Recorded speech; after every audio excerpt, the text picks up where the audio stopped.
as I said, I'm really looking forward to the studio shoots and even our outdoor shoots. And we upgraded our equipment. We have a lot more continuous lighting options now than what we had before. And I think one of the great things I'm really looking forward to is to be able to create different sets and have completely different outcomes for even in the studio, like because we bought extra C stands now, meaning we can go a lot more overhead, and our equipment is really okay now for our shoots. And the other thing that I thought about, and I'm just mentioning it here, is that for your assignment on the 50 pictures for 5 photographers, I'm sorry to let you down if you already pinned 50 images per photographer. I'm making it a little bit easier by changing it to 35. So I just get feedback from you guys. Listen, I don't have this much time, and some of you guys are professional people and working like really hard, and I don't want to put too much pressure on you guys. And you can fall back on 35 images, and Teleza will immediately adapt the LMS so that you guys are free to carry on. If you have pinned your 5 photographers' work, Lawrence asked why wouldn't we make it 10 or more photographers and you pin less pictures. I was saying there was this well-known saying by one of the top designers. Her name was, and I keep on forgetting her name.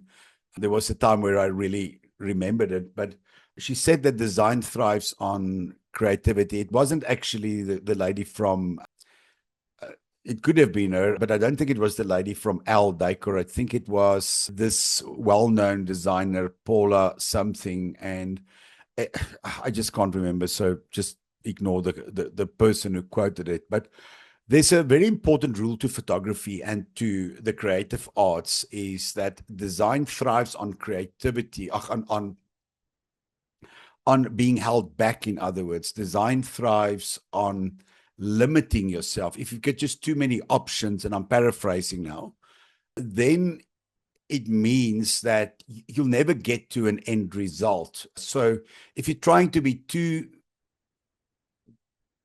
create too many different styles, you're going to suck at it. You're never going to be good at it. And I would say, so the exact quote was, design thrives on restriction. If you want to be great as a photographer, you have to learn to work with what you have.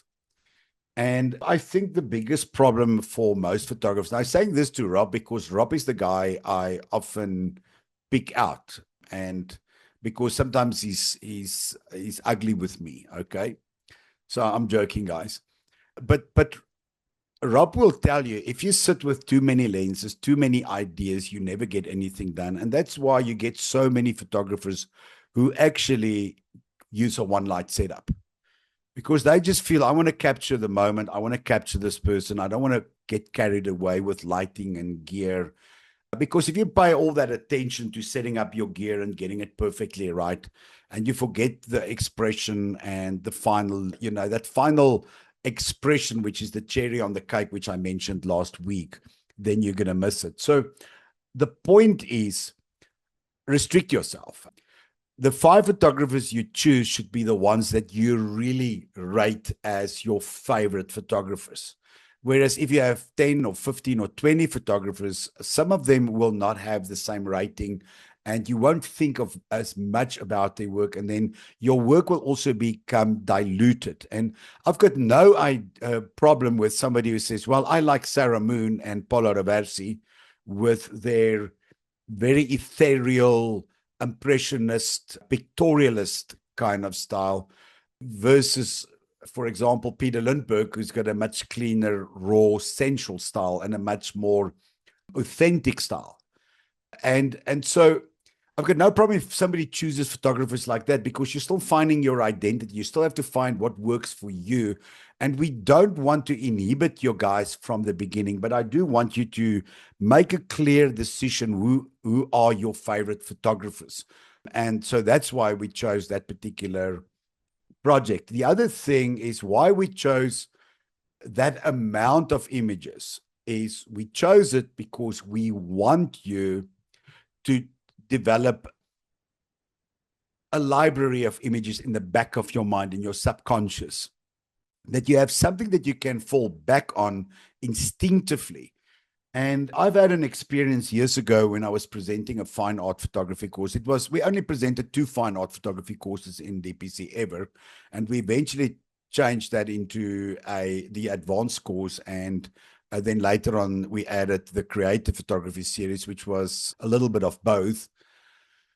But the one thing I've learned from that series is I had a book, 50 of the world's most prominent photographers, and I took that book and I pinned 49 of those photographers' images. So I've spent literally 2 weeks every single day pinning pictures by those photographers. And after the 2 weeks, when I went out to do a bit of street photography, the moment I stepped into the streets with my camera, I was a better photographer. And I thought to myself, but what's happened? And I realized I've been influenced. I've been affected by their work. I've been affected by their images in the back of my mind to know what you can do and what you can't do. And so, whereas I say design thrives on restriction, the fact that you limit yourself in and rein yourself in means you focus a little bit more harder on the work you really like. But the fact is that you are going to study 5 photographers, which many of you guys wouldn't have studied otherwise. The other thing is with the 50 headshots. So Amunay was, hello Anina, it's lekker having you here as well. But the other thing is with the 50 headshots, I know it's a huge task, but imagine when we're done with those 50 headshots and I help you edit those shots, that you have 50 black and white images or 50 color images or however you're going to decide to edit your pictures on one banner. 50 different expressions and facial expressions and different headshots. Imagine how powerful that's going to look on your portfolio already. So when somebody opens your Instagram or they open your Facebook and there's a cover with 50 headshots on it, immediately it will elevate you as a photographer who's photographing people. And it will also let you understand it's headshots. It's very simple. You cut the picture just here on the top of the chest. And it's very simple shots. I mean, there's nothing spectacular. You don't have to pose the person. I wouldn't mind having a hand in the shot. I like using hands in my headshots. I really like it. But don't have 50 hands in every shot. Sometimes just show the face because people are worth it to just show their faces. So be creative with your headshots. Be creative with expression. If you have somebody who's a little bit more of a drama person, let them pull faces, let them frown, let the guys twitch their eyebrows. Go study on how do you create powerful male portraits. Go study how do you create soft, feminine female portraits because you are selling people. And have juxtaposition in there. But the point is, go all out and say, well, because I extended that due date as well for you guys, but go out full out and say, well, I'm going to do my 50 headshots. Today I was struggling to fix one of our lights, one of the spigots on the light, and we needed to take a spigot out. Somebody fastened it too hard on the light on one of those LED panels, and I took it to our neighbor they've got a brake shop. You know, they're fixing motor cars. And I said to him, listen, you won't mind if I call you over for a couple of shots. And I said, I'm not going to tell the rest of my students, but I have so many shops here around me. People won't mind to come in quickly for a headshot. And so I'm going to put aside maybe an afternoon and quickly do 50 headshots. And then while we're doing our class, I would like to add more headshots as well. But I mean, that's not a huge task. It's going to need you to put a little bit of effort in. And remember, it doesn't have to be perfect. They don't have to edit them to smithereens so that they look like film stars. We're not going to edit it beauty. It's about capturing expression And actually, the harder the faces look, the better that's going to be. The more accurate the skin textures are, the better they are going to be, because the more believable they are going to be. So there we go, guys. This is about your homework. And tonight I'm going to talk about workflow. How does workflow work in terms of portraiture? How do I edit my portraits? What are my processes? Remember, I did post a link to Evoto. So if you want to subscribe to Evoto, please use the link I sent you, because I get a kickback from if you subscribe, and you also get a few or like 30 bonus edits, which is not going to cost you a thing. So both of us will benefit from it. So we did send a link on Evoto. And tonight I'm going to talk about my Evoto, or rather my Lightroom Classic and Evoto workflow. So Delisa already edited the video I did this afternoon on how do I create a Lightroom collection, and how do we sync a Lightroom Classic collection, and how do we sync that Lightroom Classic collection to Lightroom, and then from there onwards you can share it to Adobe Portfolio. So we shared that. That's available for you guys. Go watch it. It's worthwhile. And tonight I'm going to go a little bit deeper into the workflow part. And I did make a summary already, which is, so the great thing about AI is that I'm able to crank out now step-by-step instructions in a fraction of the time it would have taken me if I was doing it in person, if I had to type in every single screenshot and so forth. And actually, it is so cool, because now we have one complete step-by-step guide. I still have to edit it and refine it, but I'm basically done. All the hard work is done. Whatever I'm teaching you guys tonight is already in text document, and we will also post it together with this video for you to go back to afterwards. And if you are struggling with your Lightroom skills, if you haven't done the Lightroom course with me, I would strongly recommend do a Lightroom course at some point. It's going to set you up. I have, for example, Melanie here. Melanie is brand new. She just did a basic course now. And Melanie has already done the Lightroom course. I'm not too worried about her on the Lightroom side. I am worried about many of you who's been using Lightroom for ages, but haven't developed a proper workflow and don't know that Lightroom is more about workflow than about editing. And so because we are using third-party programs like Evoto, and why am I saying Evoto? Guys, I think Evoto is by far the most accurate software out there. You can rein it in, you can hold it back, you can change the color of a background very easily. Sometimes as a creative, you want to change the color of a backdrop quickly. You want to have that option. And sometimes you just want to post a picture exactly against the background you shot it. And that's why in our mentorship program, I will focus a lot on accuracy, trying to get to our end result in the studio and on location, but you still want to have those options if you feel the background isn't exactly adding to this particular shot, that you can change the background slightly and so forth. This isn't the first and final class on Evoto. I won't be teaching on Evoto extensively. We'll have a separate session on Evoto. Tonight, I'm going to show you how I work with Lightroom and Evoto and bringing the pictures back into Lightroom and then eventually publishing the pictures to the client. So tonight is basically an overview of what I do. So we are going to include some editing, and you will definitely pick up some tips already on the editing side. But remember, this isn't a complete tutorial on editing. It is a tutorial on workflow and how do I work with my pictures. I am going to share my screen with you guys, and I am recording. And so I'm having my Lightroom open here on the left-hand side, Lightroom Classic. And remember, we very often say Lightroom, but we're actually referring to Lightroom Classic. It's very confusing. And I was hoping that they could have called the other Lightroom something else, so that would just take all that confusion away. But unfortunately not. So what we're going to do tonight is I'm going to start just by talking you through when you import pictures, how do you import?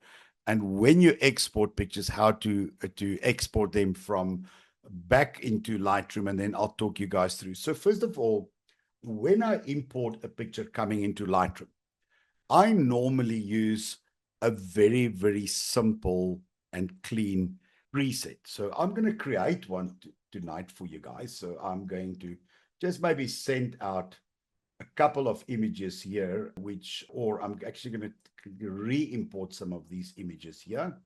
So I'm just going to take a couple of shots from this particular shoot. And I just want to get to expand all my stacks because I've already put the TIFFs on top of the DNGs. The DNGs are the raw files, and I'm just going to edit a couple of these ones. So I'm just going to choose a few of these. So literally 5 shots or so, and those were the ones that we selected with the previous session. So you guys will know them fairly well. And I know they're all the same, and we will also edit other pictures in Evoto just quickly to show you exactly how it works. But I'm just going to take these shots and I'm going to go into and export them.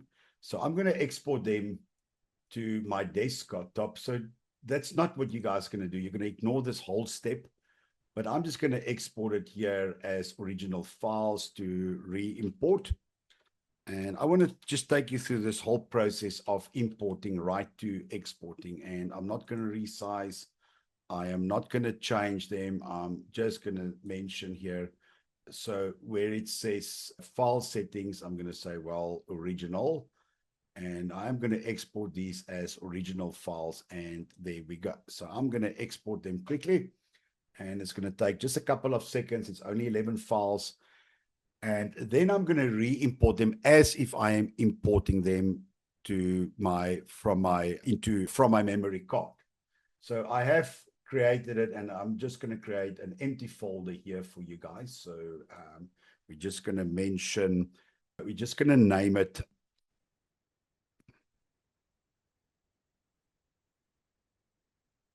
Workflow, and I added a couple of underscores so that it will file it right on top. So just add a few more, make sure it's sitting right on top. And I'm just going to, so I've created now an empty folder. And so typically how I work, and guys, you have done the Lightroom course. Most of you, by far, most of you guys have done the Lightroom course. So I'm not going to go into the nitty-gritties of importing and that kind of thing. But I'm just going to give you I need to import the pictures so that you can see how I'm going to import them. So first of all, I'm just going to go here, and I'm going to, by the way, now let me not run myself ahead. So I'm just going to call here import. I'm just going to click here on import to this folder. So I would typically create a folder, and sorry, I've clicked on the parent folder and not on the right folder. I need to click on this folder here, the one that I created. And I would normally make use of numerical systems. So if you just look here at my standard imports, you can see that I have, for example, under this last couple of shoots we had, I have studio portraits, and you can see that the last portrait shoot was with Monet. And there is a folder that I created. I always put the date first. It keeps my folders chronological sorted, which is very good. And you can see 2026-02-16 couture. And when I click on there, these are the pictures that we shot with Monet as part of a program for the studio partners. And we also gave other people opportunity to take some pictures. So these pictures still has to get the final edit. The ones with the candles, I still need to choose my best 2 or 3 and then add some candle lights in there and a little bit more atmosphere, but the edits are basically done and it's complete. But anyway, I don't want to get carried away. So I'm going to click on this workflow folder and I'm going to right click. And so you will normally put in the date 2026-03-09 if you did the shoot today /Kaylee. So I'm going to use Kaylee as my example. And I'm going to click here into import to this folder. And then your memory card, when you insert your memory card into your computer, will always pop up over here. So then you just have to click on there, and then it will showcase all the pictures that you have on that memory card. But I'm going to take a detour, and I'm going to go straight to the desktop because I need to grab those from the desktop. And as you can see here on my desktop, I have them, and I don't know, did I even add something to Kaylee? I don't think I did. I'm just going to say, well, uncheck all. I don't want to go look for that folder. It should be, oh, there's a folder re-import. And I'm going to rename these files date and time. So then I'm building previews, one-to-one previews, which means it's going to create me like very nice previews. I'm going to then do don't import suspected duplicates. Now, Lightroom didn't pick up that I've already imported these pictures. That's very strange. And then don't import rejected images. So we haven't rejected anything. And I click on file renaming, rename files. And you would normally click here on copy as DNG. So if you are importing from the memory card. So because I'm importing from the desktop, I'm just moving those pictures because I'm basically doing a cut and a paste. But if you're going to import from your memory card, you're always going to click here on copy as DNG. But I click on move. So because I cut them from that folder and I'm putting it in this folder that we created. So build smart previews one-to-one, and I'm done with this. Rename files, I'm using a preset date-time, which is a preset that we created that shows the year, the month, the date, the hour, minute, and second in numerical order. And so this you guys also got when you did the Lightroom course. We also gave you this preset, and we installed this preset onto your computer.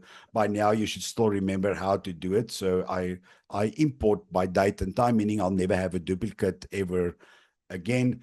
And then when under apply during import, where it says develop settings, I have created a folder which I will share these shortcuts with you guys. I'm going to create one for Sony, Nikon. I just need a couple of Nikon files for that, latest Nikon file. Now I do have some Nikon files, but I've created preset folder by the name with the name Evoto Workflow.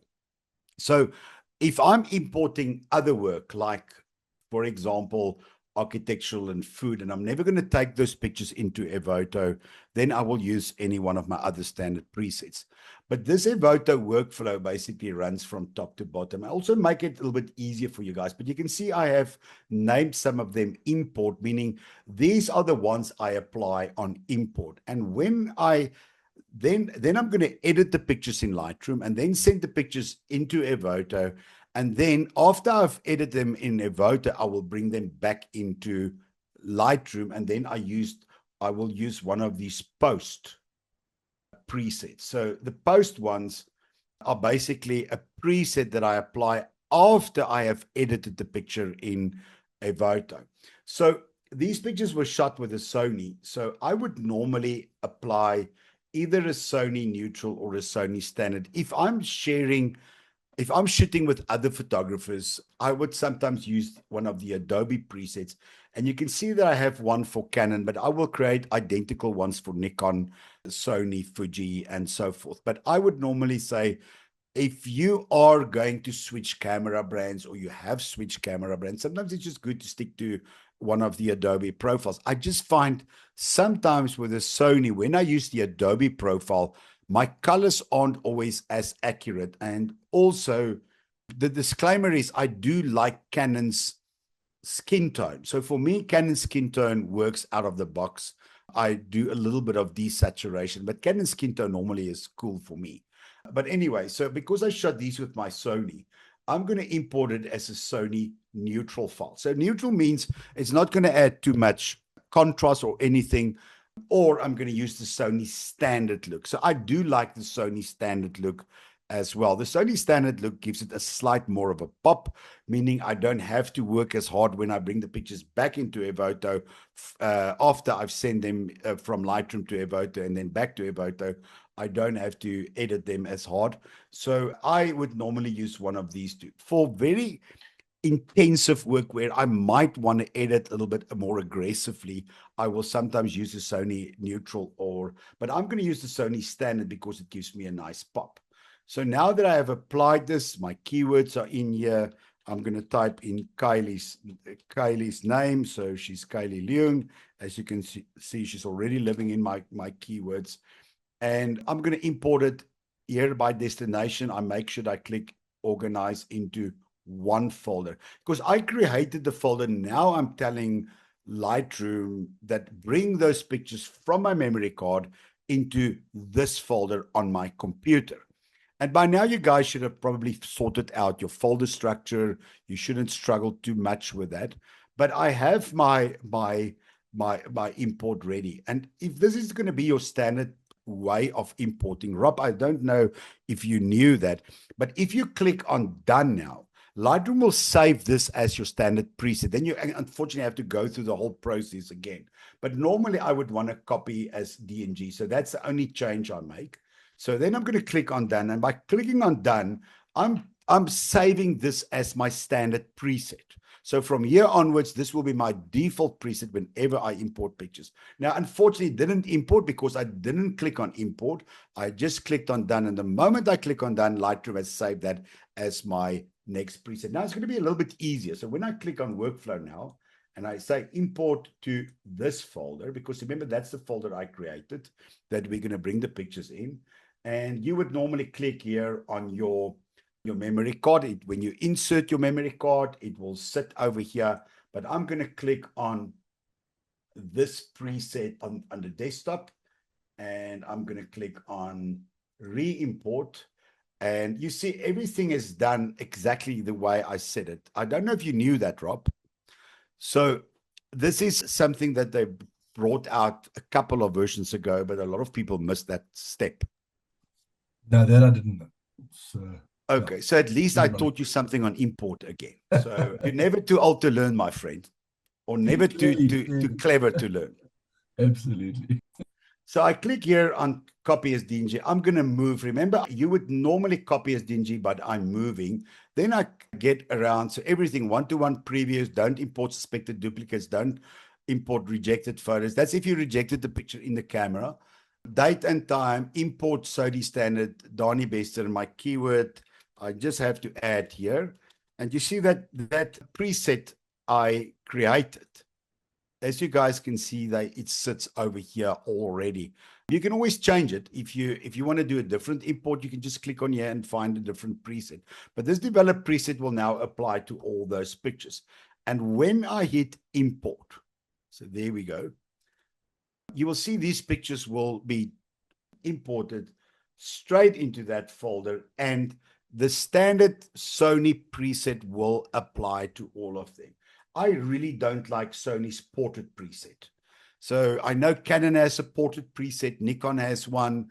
I just find sometimes those portrait presets are messing up with your photos. It's even with Canon, I like the standard, or I like the faithful sometimes. You can use faithful, whatever. I will create different presets for you guys that you can use with all the, depending on what you want. And you can go through and decide. But the idea is you want to bring a very unedited picture into Lightroom so that you can edit it from afresh. So now that I have applied my preset, and I'm just going to remove all these color labels, I'm quickly going to curate them. So I've already curated them. Remember, they're already edited.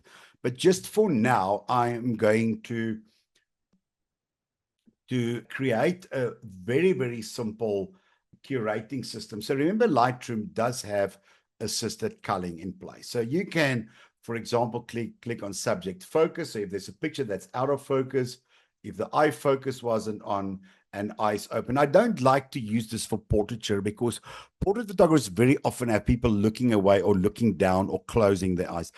So this is something I might use, for example, for certain forms of photography like events. But yeah, or if you've taken like 100 group shots and you just want to have the group selected with the eyes open, then you use the eyes open. You say reject photos without people's eyes. So that I'm not going to do, because remember, very often you have the person look away. Sometimes it's a more dreamy expression, or it's a makeup shot where the model purposefully closed their eyes so you can capture the makeup on the eyelid.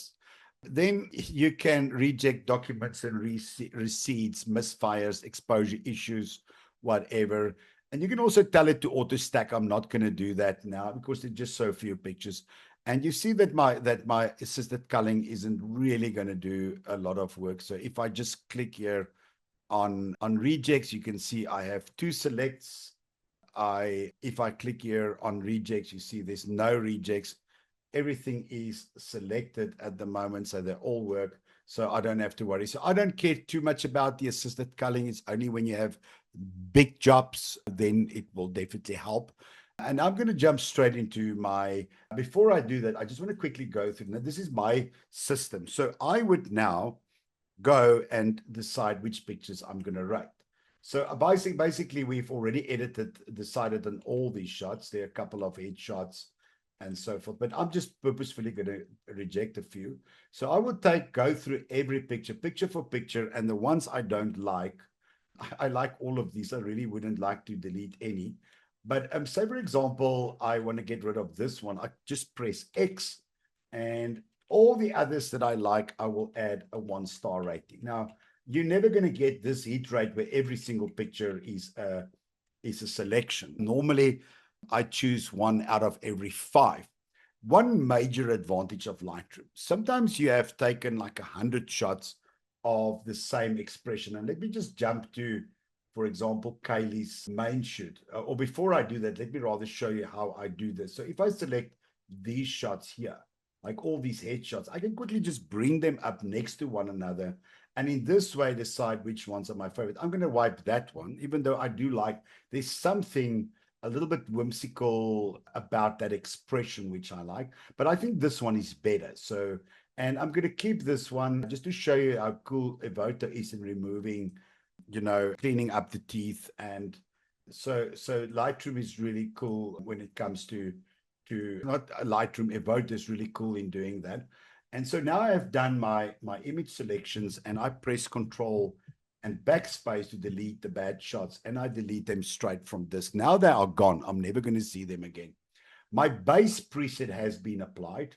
So then I go through every picture, and the ones I like, I select a 1-star.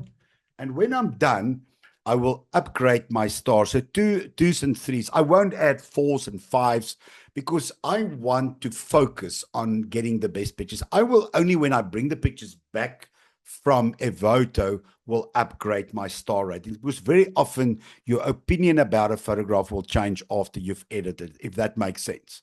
And that's something I don't teach in the Lightroom course. This is something I teach in this workflow session, because I found that consistently that if I spend too much time in the beginning trying to delete or choose pictures, it becomes too much of a hassle. So I delete aggressively. The easier you delete, the better, because you don't want to become a photo hoarder. So now that I'm done with all my 1-star, so for example, I've deleted 50 other shots. I might have other pictures that are not selected, so I keep those. So for example, pictures that I feel is good, but I'm not sure whether I might use them later on. If I'm not really sure, I think I like the picture enough to keep it, I'll keep it. But I delete rather aggressively. So I would have nowadays, I would sometimes have select 70 pictures for a client, and I'll only have 5 that's not rated, that sits on that edge. I delete aggressively, because why do I want to hang on to pictures that I'm never going to use? And that's going to be up to you guys. But have that discipline in going through your work step by step and aggressively delete the pictures that you don't want. That is key, guys, to how to use Lightroom. And now that I have done these pictures, I'm going to quickly go through each one of them, and I'm just going to crop and do some basic changes. So remember, my preset has done the hard work. By the way, this shoot here, I love this textured floor, and we deliberately shot it with the tape on the floor. And how we shot this, guys, Riette Dreven, who's one of our studio partners, she showed us a system that she uses where she'll have a softbox. You put the softbox or an octabox on this side of the studio. Then a meter from that, or a half a meter from that, she adds a huge scrim.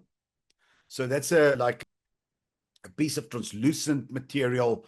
We typically buy pure white dry max sheets for that. And then she just hang that dry max sheet there. And you can see the light didn't read the background at all.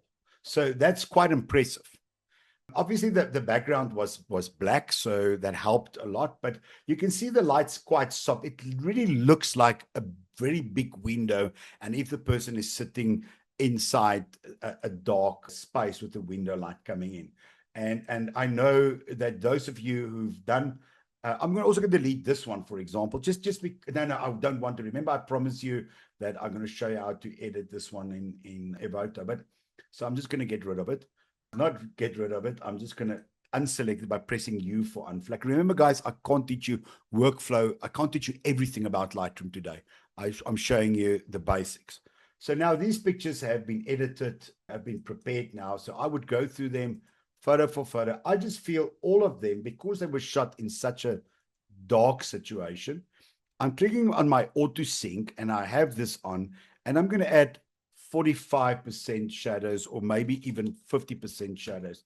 That just would give me a little bit more detail on the model. It gives me slightly more detail in the hair and so on. So I do my base edit here. So I would then go through every shot. I would crop this one. I'm definitely going to crop into that shoulder a little bit. So I want this to be a headshot, and I make sure that our eye is in that center crop. So I want to crop some of the arm out. I do like to see that wing over there. She wore this Japanese, she's a Chinese girl, but her mother said, well, she does have something Japanese for us, because we always shoot Chinese dresses. And I just thought we want to capture a bit of an Asian aesthetic. And you can see I've cropped all the pictures exactly the same. So this one actually doesn't really need a crop.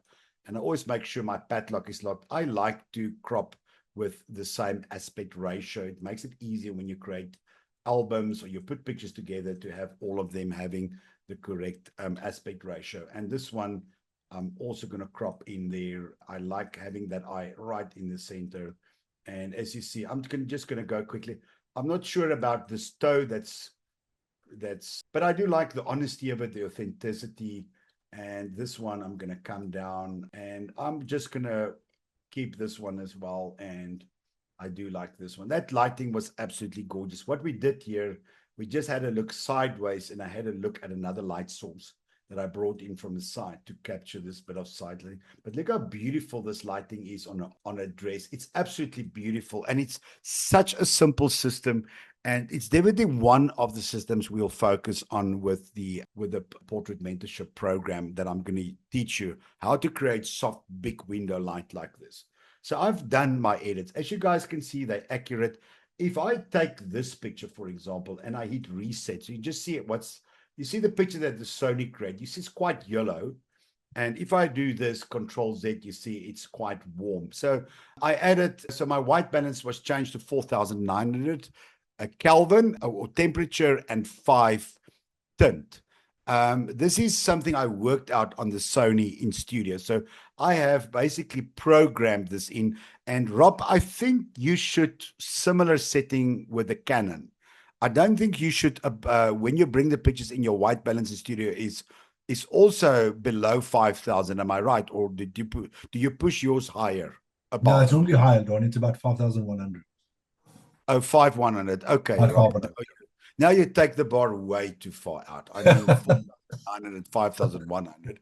But yeah, as you guys can see, Rob does his at 5,100. So his pictures will be slightly warmer. But this is my aesthetic. This is what I like. So later on, you will figure out what you like.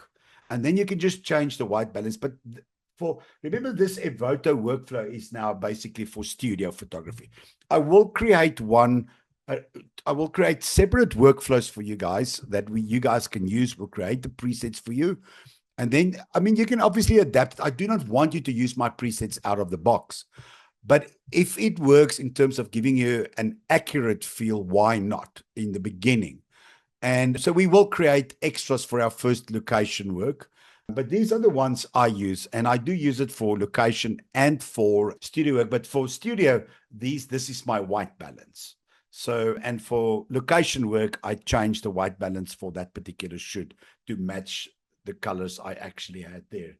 if that makes sense. Otherwise, I didn't create a second one for location work because the only thing that really changes is the white balance. Everything else is the same. So now I have my look and feel in Lightroom, and the pictures have been imported using a camera standard preset.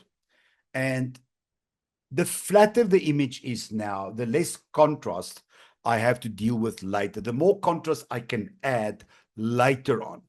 And it gives me a lot more room to push my colors and contrast later, as I explained. Does that make sense? Any questions about this particular step?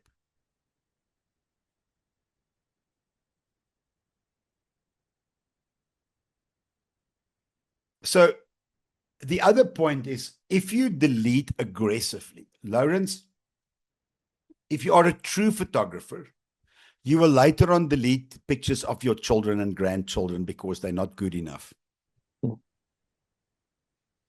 So can I be honest with you? I couldn't in the beginning with my kids, but eventually when I was a photographer for long enough, I started deleting their bad shots because I realized they're not going to like me having those, keeping those. But it's still very difficult for me to delete any pictures of my grandson. But I started deleting them, but it's difficult. It's really difficult. Okay, now we have these shots. And by the way, Lawrence is a big family man, and that's why I'm just picking on him there. I don't know who else are family people, but Balwa, maybe you as well. But anyway, so Babs, are you a big family person? I hope she's still there. But anyway, so now.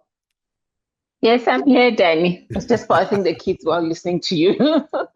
Okay, so now I've added my pictures. I'm just going to quickly add a little bit of light on this picture. So this is my prep phase. I'm prepping them. So now I'm editing them in Lightroom. I'm just bringing a little bit more shadows in there, a little bit more light. That's too much. I just want to pop the light on this shot slightly. And then on these shots, I'm pretty happy with the look and feel. I'm not going to edit it, as you guys can see.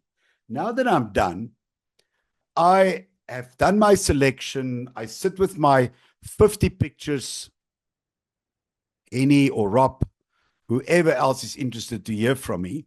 I have my 50 shots that I feel these pictures are good enough, and I'm going to only edit these 50 shots. So be more aggressive, Internet, when you delete. So now I select these shots, all of them. And I did write down the settings for you guys, setting for settings. So just remember one thing. The Sony is a monster. It's a 60 megapixel camera. And shooting at 60 megapixel, I'm trying to keep my file sizes smaller. So I'll just take you through this. I'm going to right click and say edit in. And then you see edit in Evoto photo editor. So, but most of you guys won't have this here because it will be here. So whatever other third-party software you have in here will be here. But I'm going to show you where do you set that up. So if you go to your edit menu item and you go to preferences,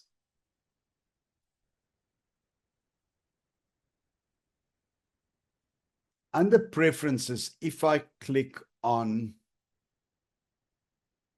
external editing, you see I have set up my editing for Photoshop. It's here.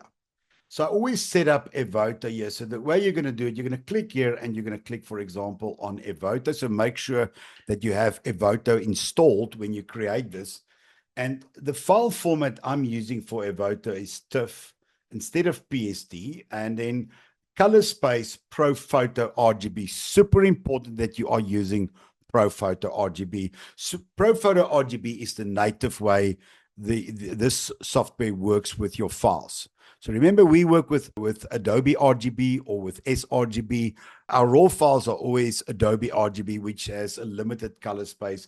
But Pro Photo RGB will give you a little bit more leeway when you edit more seriously using other third-party software.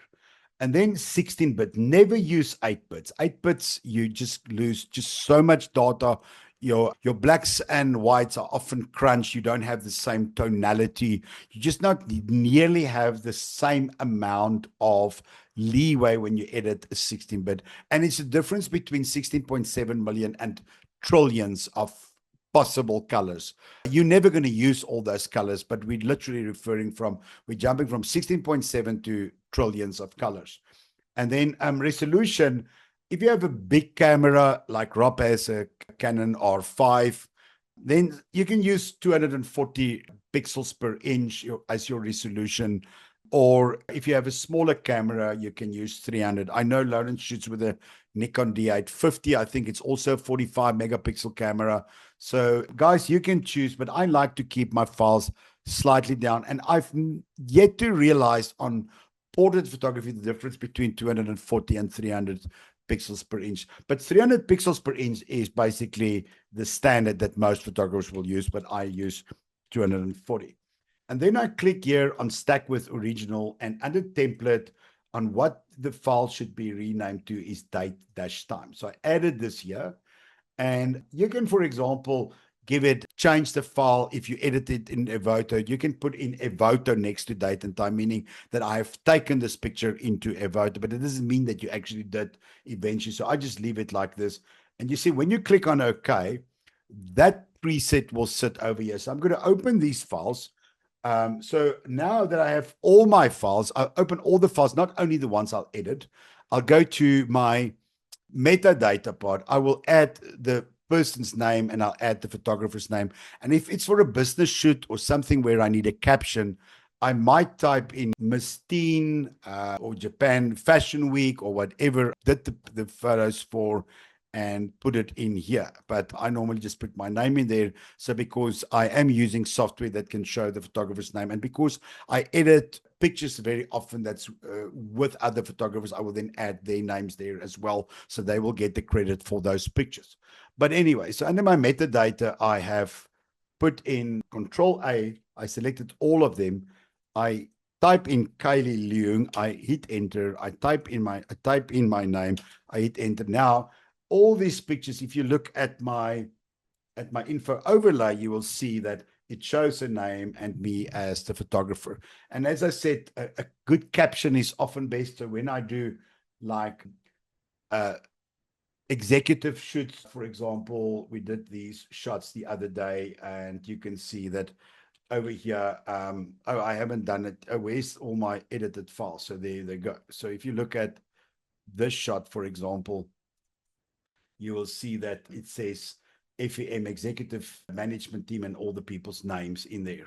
And if you look at any of the individual pictures I shot, you will see that the person's name is there as well as his caption. So in other words, his title. So I would very often do this for business support. It just makes your life a lot easier. So you can add creative titles. Sometimes if, for example, on some of the work I do, I would sometimes I'll ask the person, listen, what is the caption you want underneath your name? Because when they see that pictures in SmuckMuck, which I typically publish to, their names appear there, and it gives a little bit of credibility to me as a photographer as well when you are photographing, for example, people from an executive team. And it's pretty important to get this right, from the beginning. And so what I'm doing, just going back to this folder over here, my work's been selected. Now, I am not going to give it a color label now, because I'm going to use the color labels later on to identify the pictures I shot, but there are different ways you can do it. And if you know Lightroom, you would find this not intimidating at all. This picture, by the way, I just feel it needs a pop. I don't know why it's not popping as much. So I'm just going to crop in a little bit. And you see, I'm trying to pop the pictures. And this is a big tip as well.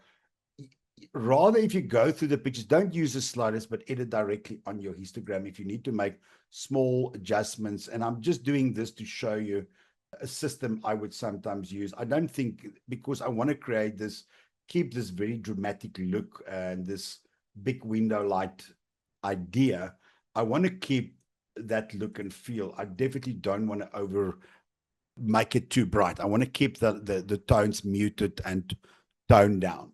And so now that I have done this, I have applied my my metadata. I have applied the names.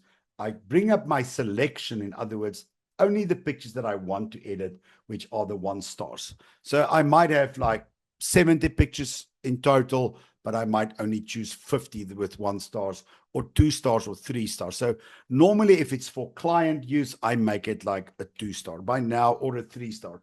2 stars are client use, 3 stars are pictures I'm willing to share on social media. Doesn't really matter at this stage because we'll get back to it. Some other people might use might give it a white flag, which is also another way to, and remember, you're not going to apply it. You're going to apply the white flag by pressing P for pick, and this will become a white flag. I don't like using flags because flags is an extra step that I don't feel I need. I just like to use ratings because ratings tell me how good a picture is. And if it's a 2 or a 3 star, I know this picture has went through my curating system. I thought this is a good picture, good enough to show to the client if it's a 2 star, 3 stars picture that I'm willing to share on social media, 4 stars portfolio work, and 5 stars cream of the crop. I won't add 3 and 4 stars at this stage because I still want to finish the edits and then make a decision. But very often by now, I already know which ones are going to be the ones that can stand out and the ones that I'm going to spend most time on. Any questions about this, guys? No, all good. Melanie, you guys recently did the Lightroom course. Are you still on par? Thank goodness, because otherwise, sure, it would have been a lot to take in. Yeah, I Yeah. agree. I'm so glad I did that course because it would be very confusing now. Okay, but so now I have done my selection. I go to G for grid view because I went into the edit part. I went to preference and I did set up Evoto as my second program. Just to give you a quick rundown again, and we will help you guys with this. But as I was saying today, I do want you to help yourself first because Sean won't always be there, or I won't always be there. But so just try to get this, and then we'll help you in the process. If you really struggle, guys, that's why we're here. But anyway, you can see that I have set up under my preference Evoto as my additional external editor, meaning now I've set up Evoto because Evoto is the one program that I use more than any other external software. I select those pictures. So, but before I do that, I open Evoto first. Now, this is key. You have to first open Evoto, and then you're going to create a library. Remember, there are other systems that works sometimes even better, but I'm trying to teach you a system that works for me. And Rob, is there something that you feel I could have done differently? Please chip in. I won't say that I know this inside and out. All I want to say is I think I know it well enough that I've been around. And by now I kind of figured out what works for me, but maybe somebody picks up a system that works better for them. But I'm going to go in here under Atelier. So I've created the folder for pictures that I want to use. But her name is Kylie. So I'm rather going to go to Kylie. So actually, let's rather create a folder for Kylie or a project. And this project, I click here on the plus sign under projects and I type in create project, and I'm just going to type in Kylie Leung. So, and then you can sync it to other Evotos as well. I don't need it, so I'm not going to. I don't want that extra time of sending this photo to the cloud and living there. And Rob, you mentioned that Evoto gives you only a couple of gigabytes worth of photos to store on the cloud. Am I right? Yeah, they give you 2, and let me tell you, you fill that up quickly if you're using TIFFs. Yeah. So, yeah, for So me, especially with like the cloud thing in Evoto doesn't work. Especially with the sorry, bro. Sorry, finish. No, I'm saying, the cloud thing doesn't work for me in Evoto, especially from the cost perspective. It really doesn't. Yeah. So it takes extra time. So I don't sync with multiple devices. So then I go create. So I put the person's name here. And now I'm staying on this project. So I'm not leaving it. I'm just clicking here. And this is the easiest way for me. There might be other ways, because remember, you can actually import a whole catalog from Evoto. Like Evoto can read your catalogs, your Lightroom catalogs, which are very smart. But this system I found is the best way for me to edit my work step by step. And guys, I want to warn you not to let your work, because I still struggle with work from about 4 months ago, creative work that I've never finished. And if you allow the work, if you don't finish your projects immediately after you shot it, you're going to let yourself down on the long run, like I let myself down by still, because those things never get out of my RAM. It's always there in my random access memory. I always think of, gee, I need to finish. I need to put unnecessary pressure on you as well. But I'm just clicking here on Kylie's name. So this is now my active project. And then I can just minimize it. And then I go into Lightroom. I select those pictures that I want to edit, press G for grid view. I made them 2 stars. The 2 stars means these are pictures that have definitely made the cut. I am later on going to upgrade them to 3, 4s, and 5s. Okay. So then I right click, edit in Evoto photo editor, because if you didn't set it up, you could just click there and then it will read it. But then you have to do it all the time. So I just recommend set it up in your Lightroom preferences. So I'm going to say edit a copy with Lightroom adjustments. Obviously, I want to keep these adjustments I made in Lightroom already. And as you can see, exactly the same settings I had earlier on. I don't use any compression. So zip files actually sometimes makes the process a little bit longer for the software to open up the file, but it does make them smaller. But I'll give you another clue on how to do that later on. So then I click on edit. So the moment I click on edit, what Evoto will do now, it will create a copy of these exact files. It will take them into Evoto. But after I exported them, Evoto will, for safety reasons, also create a backup file of them to live there in case you want to re-edit that picture. But this system works for me and I'm very happy with it. And there would be easier ways to do that, I'm pretty sure. But there you can see all 7 of my pictures are now brought into Evoto, and now I can quickly take them through here. So I'm just going to select all of them. I try to always find one with somebody smiling as my main picture. As you can see, all these shots are on, but the one with her smiling, because this one allow me to also set the preset for the teeth. And now I'm going to use what we call a base preset. So very often, if I edit one model, I'll create a preset, and then I would say, for example, I edited myself. I will create a preset for Danie, and then when I edit somebody else of my age and I want to do that much editing, I'll click on my preset that's closest to how that person's age or look, and meaning if I apply that preset, it will automatically apply a preset on that. And you can be clever. You can create like a base preset, kids minimal editing, kids medium editing, kids maximum editing. But because she's a model, I've went a little bit overboard with the editing on her, because her stuff is very often edited like, and you see there's my preset. So now my preset has applied, and then I'll go back and I will basically, because I applied somebody else's preset or a preset that I've used before, I might then go and make some tweaks to these presets and then save it as a new preset. So I'm going to assume that these ones I created for Kylie wasn't for her. So, and as you can see, it didn't fix her teeth 100%, which I'm going to show you guys, but I'm happy with the general feel of these presets. So I have, and the blemish removal, I went 100% on freckles, because she's that age where she starts showing acne. So I put 100% freckles and acne and 50% on freckles. So I don't like to take out freckles, but what I found is very often Evoto gets confused between freckles and acne, and normally I just set like a base figure, and this is now overdoing it. If I'm editing other people, it might be 70% or 50% here, but I always push the top threshold up all the way to 100%. Reduce face shine. It's often handy to use. It does take a little bit of that unnecessary face shine out. And as you see, if you can push it to 100%, it will actually just even it out. And if I drag it all the way back to 0, it's not bad either. So up to 0 here. So I by accident dragged the dark circles, but I always like to take a little bit of dark circles. I just remember people start looking like very weird if you take it completely down to 0.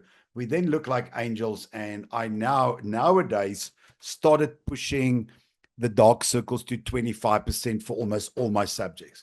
I do like to see a little bit of a dark circle under the eyes. Eye bags, you can push all the way to 100%, and that's again where a lot of people take it completely out of sync. So I take this back to 50%. And then under lower eyelids, for example, you can see that you can push this lower eyelids up, and then it's actually going to make it darker. So I normally push this to about 25% as well. I remove glasses glare. If they wore glasses, that's very good setting to have. Lip wrinkles and flakes does take a bit of lip wrinkles out. And a lot of people don't really clean their, look after their lips. So it's a very good setting. Double chin, I always, even on people like her, I push that double chin always high because it just gives you a much more defined jawline, I find. And the shadow under, I would actually push this up to 80. And if it was a male, I would have used beard protection as well. Facial wrinkles, you see, I'm not taking any wrinkles out. She's only a kid. And then skin retouching, I'm going to go here. And you see, I pushed my dodging and burning even where I even the skin because I edit these pictures like it's for a fashion magazine. I went a little bit overboard with it. I don't like textured smoothing because when you smooth the textures, you lose a lot of detail in the texture. So that's something I don't do nowadays at all. You do get photographers who push it, but the limits should be 25, very little. And skin softening, I don't apply. I don't also apply frequency separation anymore. I used to. But frequency separation now, the way Lightroom Evoto has been designed now, you see the moment I push that frequency separation all the way to 100%, we lost a lot of detail in the face. But yeah, I leave this off. That's my system. Body skin, I don't even it too much, but you can always push it to about 25% or so, or 15 is always safe. And then skin softening, I don't do it. And then you can add skin texture. So I really like satin on most of my studio work. But if it's a beauty portrait, I would sometimes put dewy on, which works great for that. And I'm just going to go down here. You see my AI unify face complexion. So this will basically unify the face. And this often happens that if a model, for example, has red ears, if you push this up all the way to 100%, you'll see the ears start matching the face. And that's very often a very safe one. And then particularly with female models, sometimes they have red hands, red ears in studio, especially if it's cold. So you can use this unified body complexion, but it does look awkward when the light is completely even on the arms and on the body. As you can see, the arms are now brighter than the rest. So Rob, my default setting here is 25% for all three of these normally. That's like my go-to starting point where I feel I'm doing some heavy retouching, but not overcooked. Got it, Danie? Yeah, got it, Danie. Okay. So now I know Lindsay Adler applies this setting where she almost on all people's faces where she would change the color, which actually make the skin and the arms look the same. And then she'll push the amount back. So like to 15. So a lot of people do that. I really like to keep it out, but I would sometimes with people with difficult skin, I would then add one of these. So typically it's this or this. This is like my favorite, this one fourth from the right. And I know a lot of other photographers who use this particular skin tone. That will change the actual skin tone. But I again recommend never push it to 100%, or to 50 even, like 15%. Rein yourself in with these. So I'm going to just jump all of this. So this is another very important setting that I found. Skin radiance. If you see, if I push the skin radiance back, the skin does lose a little bit of that radiant look. So I would often push this to 15%, particularly for female models and for kids. There's a bit of a radiant skin, gives you that slightly angelic vibe. Even for low-key dark work, it really looks great. And then something I enjoy, is this rosy complexion. So I do not like too warm skin tone. So that's just my way. If you look at a lot of photographers, they often take red and orange out of the skin. And this is basically that one. So you're going to go -15. So by applying this, you see now I have my very base edit. And if I jump to facial reshape, I mean, I won't reshape a person's face easily unless there's something seriously wrong that I want to fix. And then under facial expression, you can always add a little bit to a smile. That's something I would sometimes do, add like a 10% extra smile, particularly for business portraits. But be careful that you don't overcook this because this isn't authentic. So I'm trying to stay away from, if I could have done something with makeup, I can do that in editing. If I could have done something in the studio that would have improved my picture slightly by just smiling slightly, I think I'm allowed to maybe curl the lip slightly up. But you have to be very careful because you can completely overdo that. And then you see, please do not add a toothy smile or even neutral. So that's not, but you see what this neutral does actually. She has a smile and the neutral will just close the mouth. That's pretty powerful. I mean, for creative work, that's something you might want to do, but try to stay away from it and rather shoot it correct in studio. Shoot the correct expression in studio. But now some of you guys, I know, now you're going to take the same picture, same headshot, and edit it differently, and then say, well, those were different shots. I know some of you guys are going to do that for your 50 headshots. Never. And then if I go, sorry, Rob, did I give you an idea now? No, I said, I'll never do that. It's a great idea. Wait, you're going to see, man. They're going to be smiling, not smiling, smiling, not smiling. Wait. Hey, sour face, happy face, teeth. There we go. So, and the other thing about this facial reshape, you can also tilt the head. So, which is pretty cool. I mean, you guys can go crazy. You don't. Left or right. So I would sometimes do this if I have two pictures that are similar, and I would just want it because I could have done that. And you could also bring the head up or down. So this is something that I've found I would sometimes use slightly. Guys, and remember, you don't have to agree with me. I'm perfectly fine with that. You have to have your own reasons why you're doing something. And as long as you can stand up for why you're doing something. But I would say ethically, it's maybe not bad in moving ahead, tilting it slightly, but I would feel it's not necessarily photographically accurate. But on more than one instance, I would sometimes, it's not something I'll fiddle with every picture, but sometimes I just feel if I can just bring the face slightly down to improve the feel of this picture, I will do it. And that's my disclaimer. I'm not saying you should do it. So please don't judge me. Okay. So then I don't do face shaping. I don't try to change somebody's face or expression. And then under teeth, just to give you a heads up, I am not going to remove these braces. But I did in a one shoot. But if I push this teeth floss removal up all the way to 100%, the braces are gone. Come on. Nobody's saying anything. So Kiwu. That's amazing. Very cool trick. So this is powerful, yeah. It's powerful. So then I push the teeth whitening up to, so I normally work with about 50% teeth whitening. Everybody likes white teeth. And then desaturations, these are like my standard. And then pretty teeth is not going to work. Yeah. Pretty teeth never works. But something that you guys can use is if you look at this fixed teeth edge, if you click on this, you see when you click on this, you see everybody has slight because of the fact that we biting on food or sweets, your teeth edge are no longer perfect. And if you click on this, it just fixes those lines. And that's one tool I do like. Because the other day I went to the dentist and she straightened my teeth, all the edges of my teeth, and it was perfect for about a month. And then I started chipping away again. If it's something I feel that you can do with one quick dentist, do it for your client, but don't tell your client you did it for them. They shouldn't even realize it.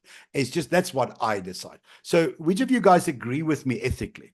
Come on, be honest. Don't be afraid to differ with me. I mean, I don't think it's a bad thing, but I would quite often ask the person. So it's like taking a scar out. Do you remove the scar because you don't like it, or do you remove the scar because they want you to remove it? So that's the question for me. If she's got a scar on her lip, I'm going to ask her, do you want me to remove it or not? I agree don't with Rob. I would say I don't a remove subtle scars. change is a subtle change is don't tell them. Like the teeth that you are straightening and or like the chips that you're taking away. So I won't tell them about that. But if it's like a big obvious thing and that it's like a scar, I think you should, you can ask them. They might say, yeah, no, that would be great. Yeah, Lawrence, I agree. I mean, I think it's, people have tattoos that they don't want in a photo, or they do want in a photo. It might be something that you like and they don't, or they like and you don't. So I agree with you. The subtle ones, I agree. I wouldn't even tell them. But the bigger ones, I would definitely have the discussion, at least. But this is something I do. Teeth edges, but generally I don't remove scars. I might soften it. And that I do subtly, and I don't even tell it to them. I won't remove a scar unless and even if they ask me, I'm very careful, because the moment I put those pictures out, people will say, oh, you Photoshop. And I tell that to them. I said, if you remove your scar completely, I'll soften it, but I won't remove it, because the moment you remove it, people will say, oh, you Photoshop. It's not the real you. So I want the client, and that's where I agree with what Lawrence said. The client won't know I fixed those small little things. They just feel, gee, I look good in this picture. So I really want to make my clients feel good about themselves without Excellent taking it too far. It's an excellent photographer. Let's just look how good he took pictures of myself. Yeah. And then here, I often use this hair stray removal. So you have to be very careful with this beyond figure outlines and so forth. So I normally do it like, depending how much styling you did before on the hair, but I normally push within figure outlines. That's the hair that's here in the face that I would remove. But for certain shoots where you're creating depth, I leave this on. So I will then leave it on like this, where it is. But in this case, I remove it because she is a model, and beyond figure outlines, I normally push this to about 50. Be careful of the way you use smooth hair. It just makes the hair look awkward. And hair shine enhancement, that's a wonderful tool. In the old days in Photoshop, you had to go and use the dodge and burn tool and drag and just add a bit more hair shine. Now I'm just using Evoto, and I'm not going to add any color. I'm not going to add anything to makeup, by the way. She's a girl. Oh yeah, I will.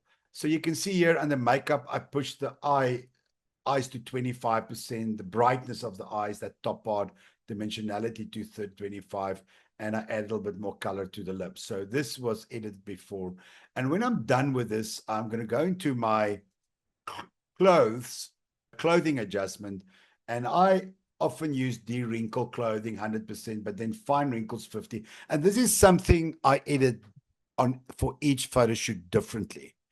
So sometimes you want the clothing to show deep wrinkles. It's that style of clothing that looks great. But this is my default setting, remember. I'll apply this to all the pictures, then go back to, because if you're going to do a set of 3 different looks for a model, you're going to edit those one preset across the board. And then the ones where you want different backdrop changes, or where you want to make different clothing changes, then you do that separately.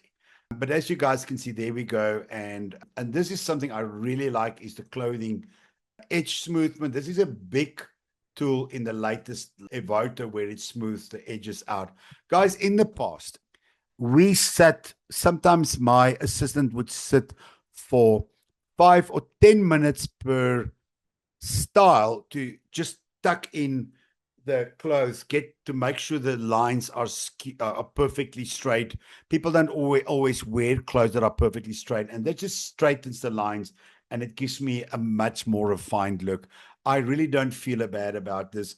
And then this one that I do like is this de-blemish clothing. I'll show you now. But as you can see, my base preset is done. So after I'm done with my base preset, so remember I've applied somebody else's preset. And then I would go and say, save this preset. And then I'm just, for your sake, I'm just going to call it Kylie Workflow. So you know this is the one we created. And then I save this as a preset under my kids group. So create different groups for you. Play around with the software. It's simple enough. And please don't use a small screen when you edit on anything. Use a 27-inch or bigger because you can see better. Do not edit on a small screen at all, particularly when you create base edits. And then under preset types, I add combinations. So that will basically do everything that's in here. I won't add pet retouching, obviously. And then I say save as a new preset. So there's my new preset now. Now that I've created my new preset, what I'm going to do is I am going to select this one picture that I made changes to. I love this look. So if you, for your base preset, do not add a smile. Do not add something where you tilt the head or anything so that every picture of the head's tilted differently than the way you shot it. For that, you can go back afterwards. Just remember that's really important. And now that I have done this, I am going to hit sync. So all these pictures are selected. I press Control and A. The one that's most selected has the yellow border on. That's my current one that I've applied. And when I hit sync, you guys will see automatically everything I've done on this edit will then be applied on her. There's a different way that we work with groups and couples, which I'll show you later. But this is just basic workflow. This is actually workflow 101. There will be a workflow 102 for groups and so forth. And for each type of shoot we are going to have, we are going to create different look and feel, different ways of editing it, which will give you guys a very solid idea on how to create different look and feel. So now that I've done that, guys, I quickly want to show you. I'm going to go back to my library. So I'm not yet exporting. I'll export them later. I might come back here on certain shots and I might say, well, I want to change the color of this backdrop. You see where maybe I'm going to use, and this is a big tip I'm going to show you now. So this won't work with the hair, because when you shoot somebody with dark hair against a dark background, guess what? It never works. So I will only apply this at minimal opacity, so where it starts blending in. But just a heads up for these kind of shots, because there's no clear separation between the head, the hair, and the background. This kind of background changes are not going to work. But I want to jump to another, just to show you a couple of other edits. So we're going to go here to business portraits, and these are ones that I recently created. So here is my tip. This picture, for example, of Paula, I've created a preset for Paula. So if you go here to my edit and I go to females, you'll see that there is a preset called Paula H. I like to put the surname, the first letter of the surname in, because sometimes you might photograph two Paulas, but with different surnames. But you see, just applying this preset here. So my original shot looks something like this. So if I go back here, I'm talking about skin retouching and all of that. So my original shot,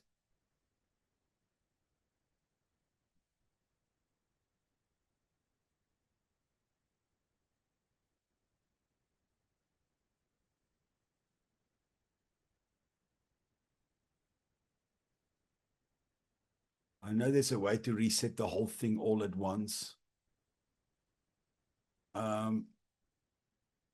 Trying to find it, but anyway, I'm just going to reset it quickly. So I reset everything I've done on this portrait.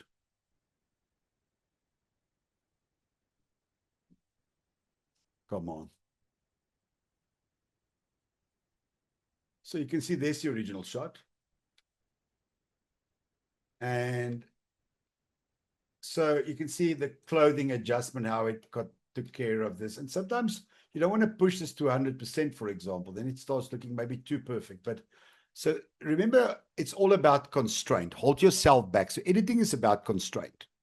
And the reason why I'm redoing my whole portfolio, all my portraits that I shot for the last number of years, because I want to get back into the portrait photography business a bit more serious as well.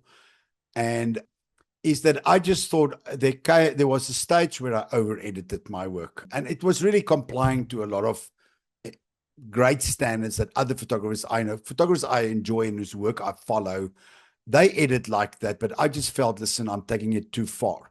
So I went back to the drawing board and started reining myself in. But still, I want to create exquisite magazine quality look and feel, or editorial quality look and feel.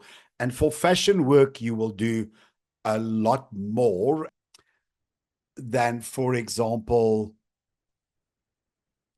for a straight business shoot or a straight, and the beauty shoot, you'll do a lot more editing than, for example, for a straight up business shoot or a straight up branding shoot.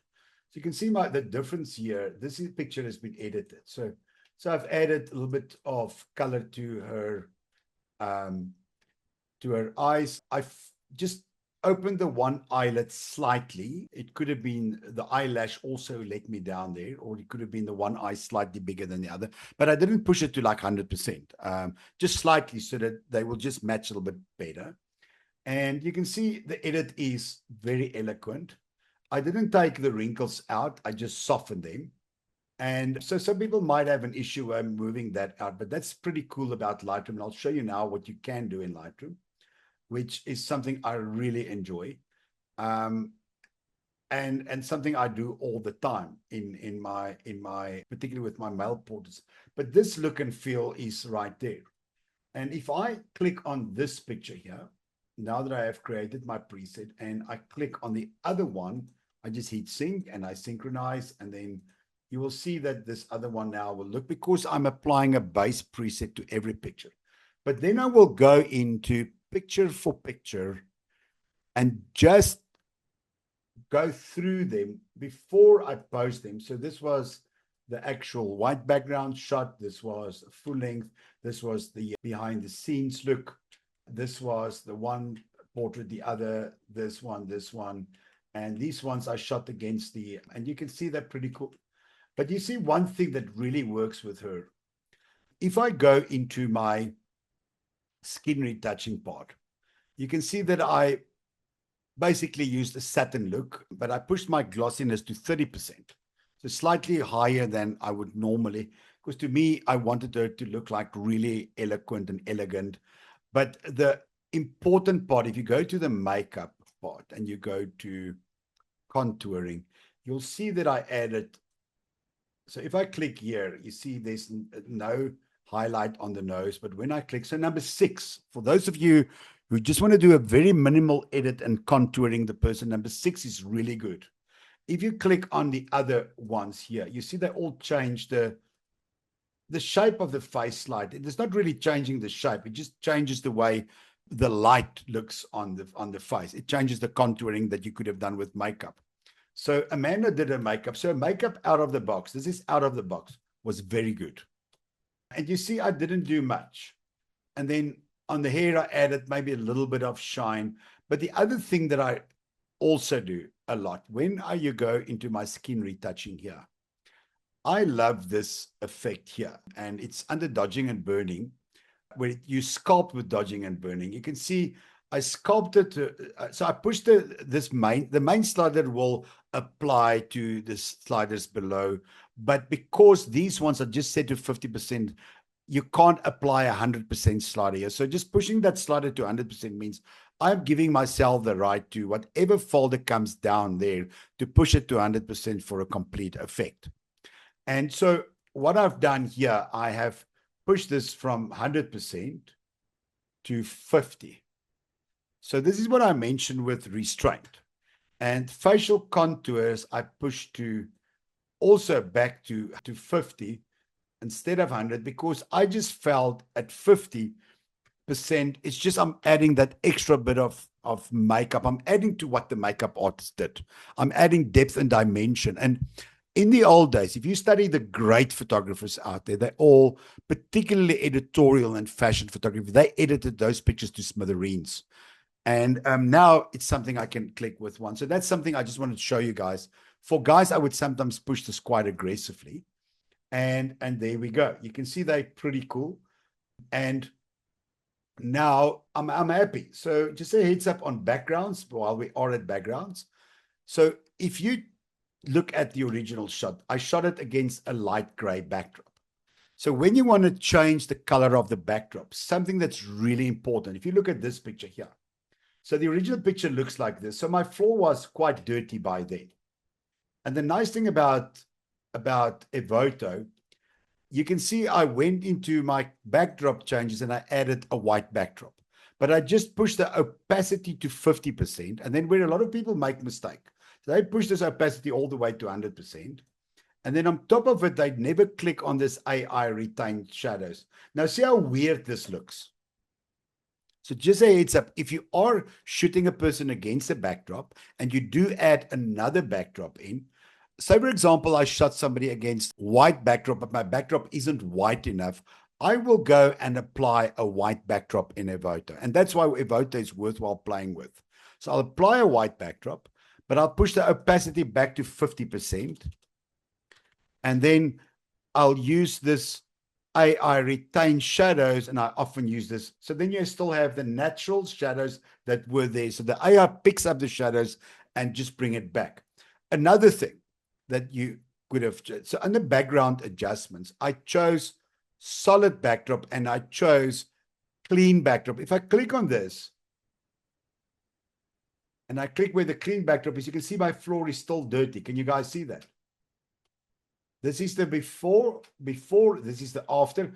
Even with the after, even after I added the extra white backdrop, that extra 50% white backdrop, my floor is still dirty. And then if you click on the clean backdrop, and it's absolutely worthwhile to click around. And before you guys take any picture out or save it, go through the picture edge for edge. Not for every picture you shot in a situation, only one picture that you shot against a white backdrop, make sure it works out, and then you can synchronize it to the others. So if you've done an edit like this, then it's very simple. You click on this one, that one, because you know you've added a white backdrop here, and then you hit sync. So remember, that's why you edit in batches. You edit every backdrop. So this backdrop set, I edited. So I edited one preset. So when I brought the pictures in, I had all of them selected like this. I then created my preset Paula. I then hit a sync. When I was done with that, I would come back and edit each series separately. So those white backdrops, then this. I might even copy this backdrop shot and then copy it over to these as well. Then that saves me the time of adding other backdrops there. Does that make sense, guys? Brilliant. I think I've made that mistake before. Yeah, that makes sense. Gee, you guys are so quiet.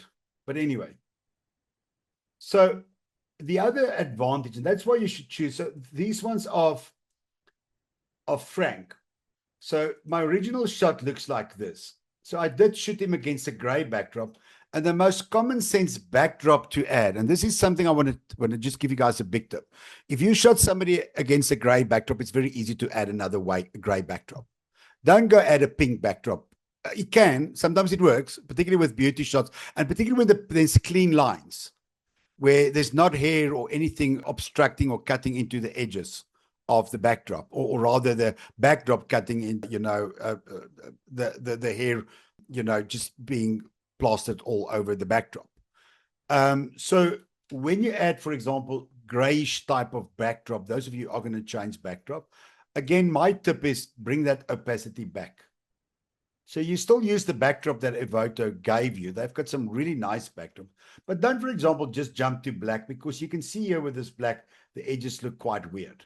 But I can use black if I'm willing to then take the opacity back to a bit lighter. But then I could have just chosen the gray backdrop. So use this opacity slider a lot.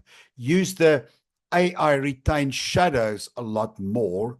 And then again, backdrop I like was this one, and again, you can play a little bit with the opacity to create the final look and feel. Remember, you can also add your own backdrops in. So there's one that I added for a very particular shoot. So you can put your own backdrops in here. There's another fine art one. I'm not happy with the ones I have. I feel they should be more out of focus. This one is definitely way too sharp. And again, if you bring the opacity back, it might work, but still this one doesn't work, and this one doesn't work as well. So I was experimenting with different kind of backdrops like these, and as you can see, they don't work great. But yeah, it's worthwhile then to just go, and if a backdrop like this doesn't work, I delete it, get rid of it. I'll only hang on to the ones, and this is a yellow, a very ugly yellow I added for a previous shoot where I needed a very bright yellow for a particular edit to create a particular look and feel. Obviously, that's not going to work here. So any questions about the backdrops that you guys might have? No, all good. So remember, these backdrops become boring because then all our backdrops look the same. So go download your own textured but out of focus backdrops. Jacques, does it make sense? Yes, Danie. So something else that I'm just going to quickly on the editing side. If you look at this picture of Frank, the problem is when you apply, I'm just going to do it there. I'm going to take this preset where I edit his skin like very smooth. You see, I didn't fix his skin perfectly. Rob, are you very proud of me that I don't make the person look like a supermodel? No marshmallowing. I'm very impressed, Danie.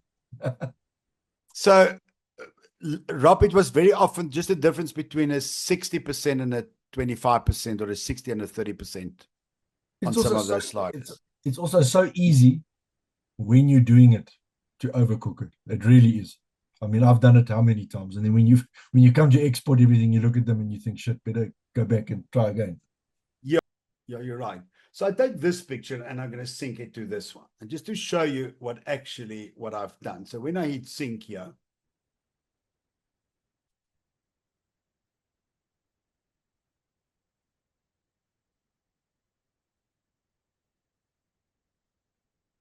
now, this is a very expressive shot. But the problem is, and actually I should reset the whole thing. So maybe I should just go into this setting here, and I'm going to reset it here afresh. So I make sure that nothing I added on this picture is added at all. So there's my original shot.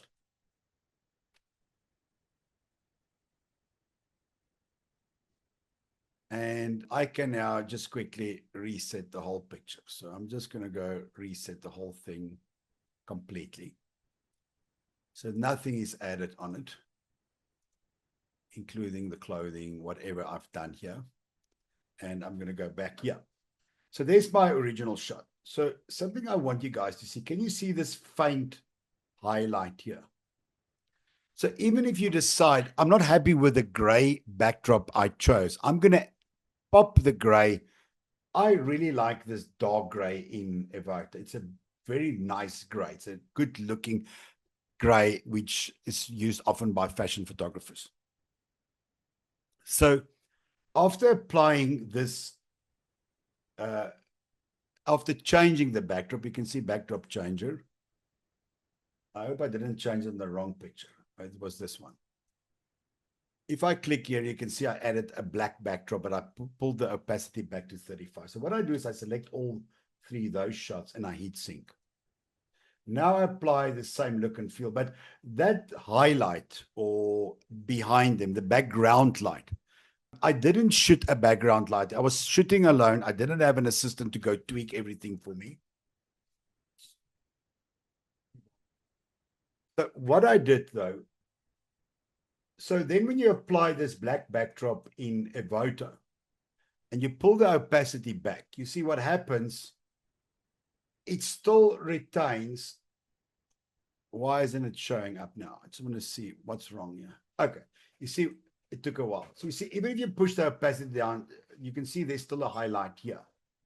So, or not a highlight, just a slight light spot. So if I push this, for example, to 45%, and let's give it some time to that. So I haven't lost that highlight. So here's a big tip. whatever you can do before you send the picture out to Evoto, that will save you time in working on the final image afterwards, that will create your look and feel. Do it now, because when you add the backdrop in Evoto, it will be a lot smoother.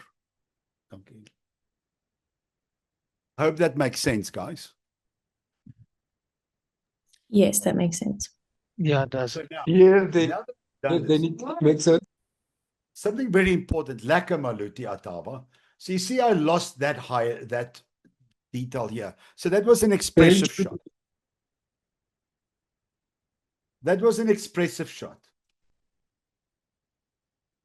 So now, why would I want to lose these details, Rob, if I want to go for an expressive shot with a guy frowning? The cool thing about Evoto, if you use, so the changes here was basically made through the blemish removal caused all of that. So if I drag this back to 0, you see it actually, it wasn't just that. So it wasn't that dude. I'm going to push this guy back. This one didn't do the job. But whatever I did, so what I do, I would then click on this pencil over here. So this pencil will allow me to paint back details that I want in the skin.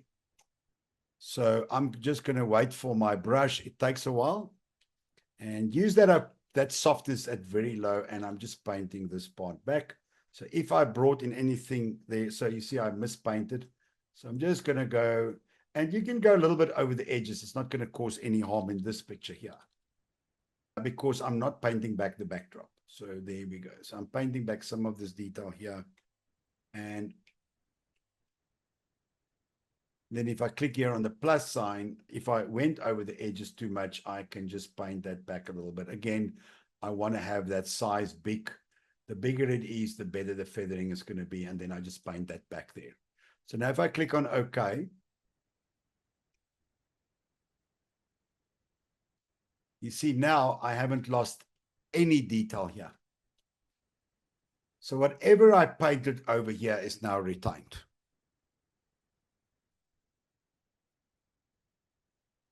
So that's a very good technique for those of you who want to bring back some emotions. So guys, now say for example, I'm done with this. So I'm done with these pictures of Kylie. So I just went and took a little bit of a detour. I've done my editing. Any questions? Did you guys find this session helpful so far? Absolutely. Yes, 100%. Fantastic. Ja, dis nou gereed. Wat is jy oor het om Evoto te kry? Ja, nee, ek het nog contemplate en gedink nee wat, maar ek dink vanaand het jy dit vir my baie mooi verduidelik en ek dink dit is as die moeite werd. This is amazing. Yeah, and remember guys, please on the sessions at the studio particularly, bring your laptops with.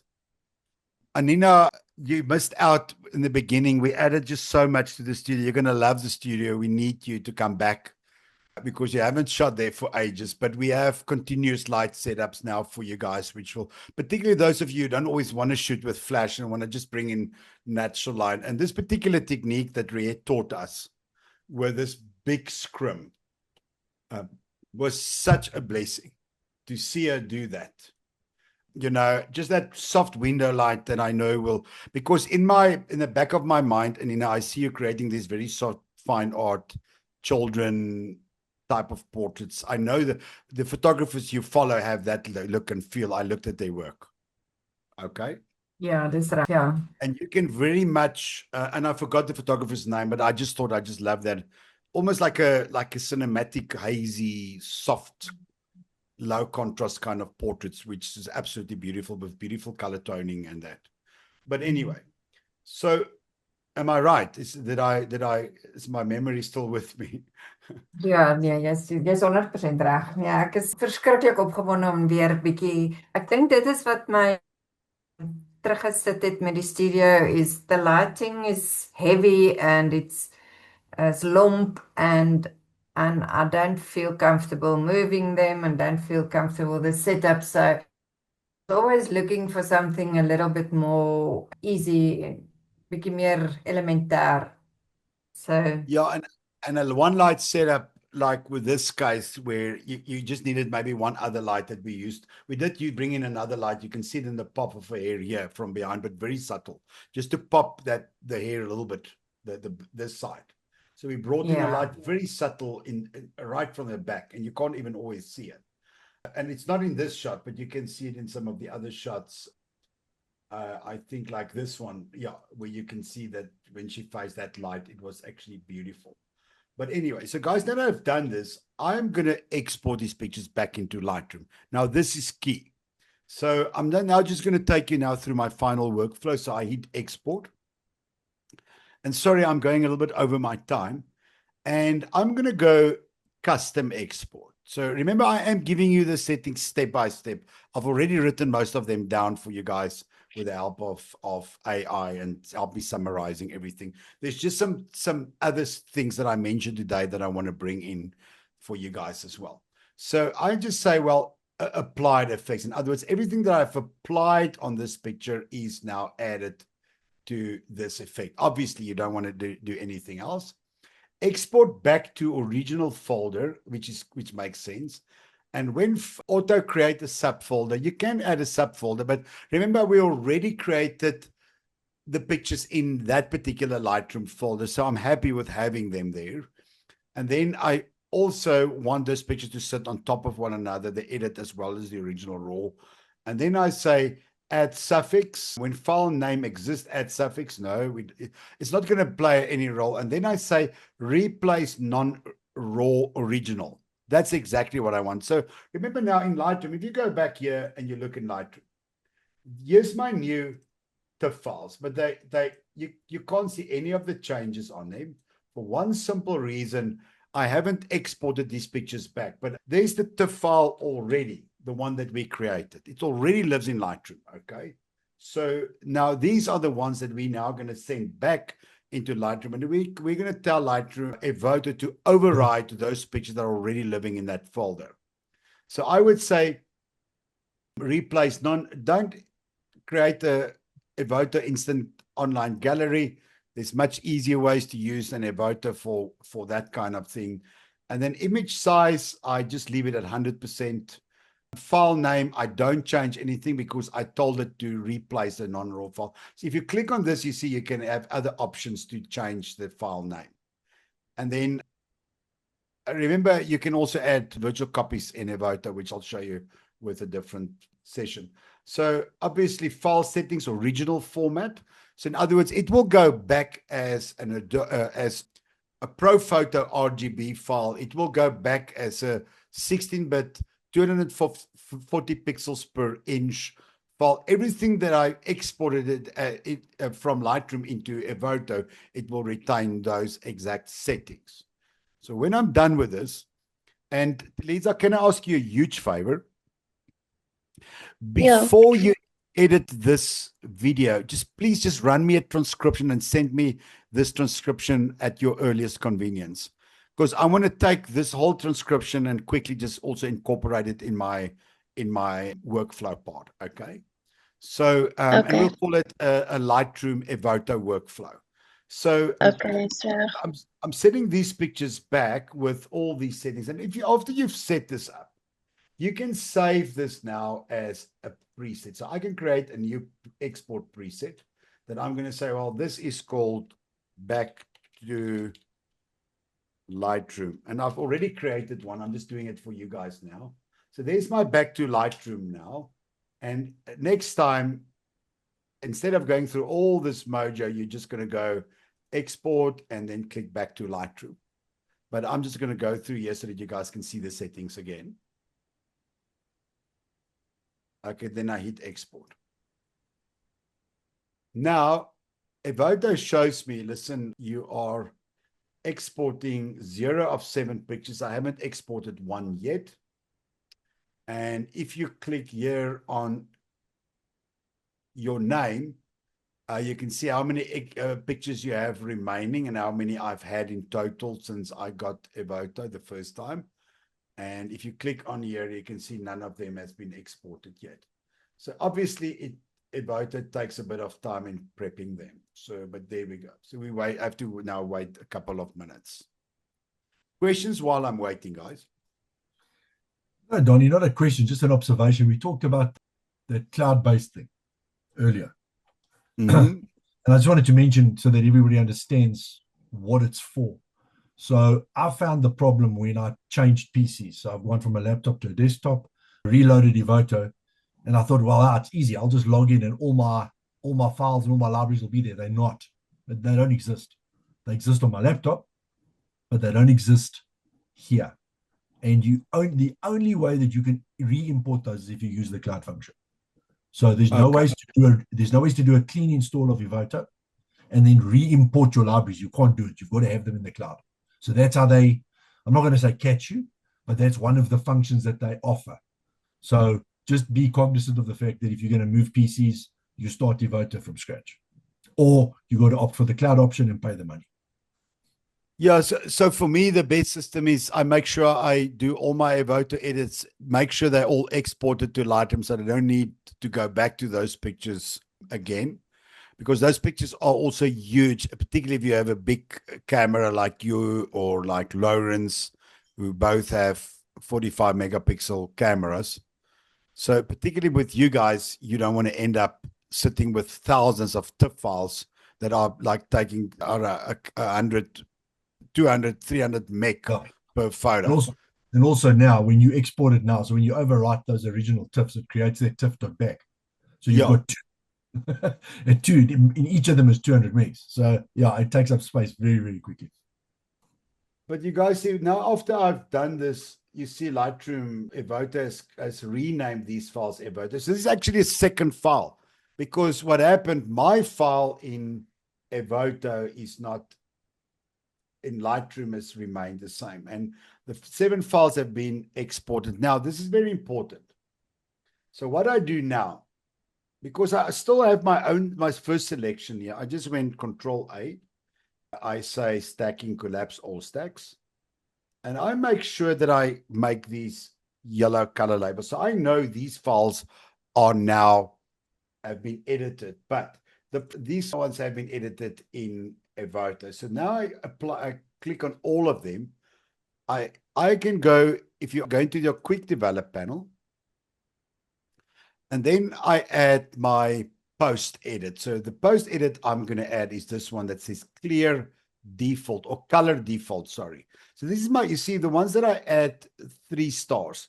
Those are the ones that I regularly use. So this is my way of quickly seeing this is the one I need to click on. So I just click on this.